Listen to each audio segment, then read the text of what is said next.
तहरीक इंसाफ की जो एहतजाजी रैली है इसमें कारकुनान मेरे साथ मौजूद है। कारकुन जो है ये डेरा गाजी खान से रावलपिंडी आए हुए। सर क्या कहेंगे, इस ठंडे मौसम में आए हुए, बारिश भी लगी है सुबह से लेकिन कारकुनान का हौसला कम नहीं हो रहा। देखें, हम कहते हैं ना पीटीआई एक सुनामी है, तो सुनामी क्या तूफान से, क्या आंधी से, क्या बारिश से, क्या मूसलाधार बारिश से, ये डरने वाले नहीं है, ये झुकने वाले नहीं है। ये किसी भी आफत से मुकाबला करने के लिए हर वक्त हमा वक्त हर जगह गली कूचे बाजारों में रोडों पर कहीं भी जेलें भरने पर हर जगह तैयार होते हैं। एक तरफ पंजाब पुलिस रावलपिंडी में, दूसरी तरफ इस्लामाबाद में इस्लामाबाद पुलिस 144 लगा के बैठी है। क्या कहेंगे, कैसा मुकाबला होगा? देखिए, ये सब जानते हैं ये पीटीआई का खौफ ही तो है, और क्या है। देखिए, पीटीआई का खौफ इतना सर पे चढ़ा हुआ है कि जो 8 फरवरी का इलेक्शन है वो तो हम जीत चुके हैं, वो तो हम डबल मेजोरिटी से जीत चुके हैं। अब इन लोगों ने फार्म 47 जारी करके, इसको हम धांधली नहीं कहेंगे, धांधला नहीं कहेंगे, इसको डाका कहेंगे। डाका, ये डाका डाला जा रहा है। टाका मारने वालों को क्या पैगाम देंगे? डाका मारने वालों को यह पैगाम है कि तुम यहूद और नसारा को खुश कर रहे हो।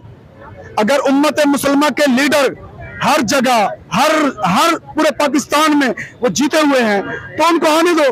आपको क्या तकलीफ है, आप उससे क्यों डरे हुए हैं? अपोजिशन जमातें जो है माजी में आपकी मुखालिफ थी, महमूद अजहरी भी आपकी हिमायत कर रहे हैं, मौलाना भी आपकी हिमायत कर रहे हैं, तो क्या पैगाम देंगे बड़े हल्कों को जो इक़्तिदार संभाले हुए हैं? देखें, हम उस पैगंबर सल्लल्लाहु अलैहि वसल्लम की उम्मत हैं, तो मेरा लीडर जो है ना उनसे बेहद मोहब्बत करता है। जब मेरे लीडर हजरत मोहम्मद सल्लल्लाहु अलैहि वसल्लम ने इंसाफ का बोलबाला कायम किया तो उस वक्त के हर मजहब के, बल्कि मुसलमान नहीं काफिरों ने भी ये तस्लीम किया था कि मोहम्मद सल्लल्लाहु अलैहि वसल्लम इंसाफ करने वाले पैगंबर हैं।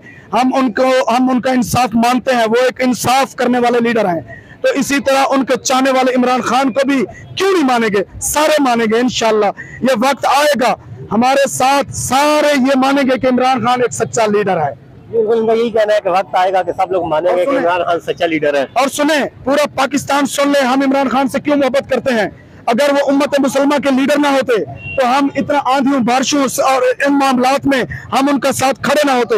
हम सीसा पलाई दीवार की तरह खड़े हुए हैं, हम सीना सिपर खड़े हुए हैं। हमने आंसू गैस शेलिंग का मुकाबला किया, हमने गिरफ्तारियों का मुकाबला किया, हमने जेलें भरने के लिए तय हुए, हमने हर कुर्बानी देने के लिए तैयार हुए। 4 महीने मैंने अपना रोजगार बंद कर इमरान खान के घर में सिक्योरिटी दी। क्यों, किस लिए? हमसे पूछो, हम कोई आपको पागल लगते हैं? आप लोगों ने इतनी मेहनत की है, इतनी सिक्योरिटी दी, इलेक्शन में आपके साथ डाका हो गया, डाका डाला गया आपके मैंडेट पे, तो इस पर क्या कहेंगे? यही तो हम रोना रो रहे हैं कि इंसाफ, हमारे साथ इंसाफ किया जाए। रोना किससे रो रहे हैं? काजी फायदी साहब तो आपको इंसाफ दे नहीं रहा। देखिए, मैं इन अदालतों के लिए फिर मैं एक शेर पढ़ना चाहता हूँ। ऐ शहर अदल कहाँ है तू, तेरा इंसाफ गलियों में बिक रहा है।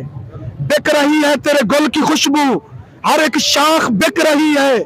जिस चमन में जुगनू तेरे रूबरू, हर एक चीज उदास हो, फिर उठ मुजाहिद मिटा खामोशी, देख तुझको फलक रहा है। क्या पैगाम देंगे? खान साहब की गिरफ्तारी की कहा जा रहा है, वो अब जेल में ही रहेंगे, नहीं रहे होंगे। देखिए, खान साहब जहां भी हैं, मेरे लीडर डटे हुए हैं, पाकिस्तान से भागे नहीं हैं।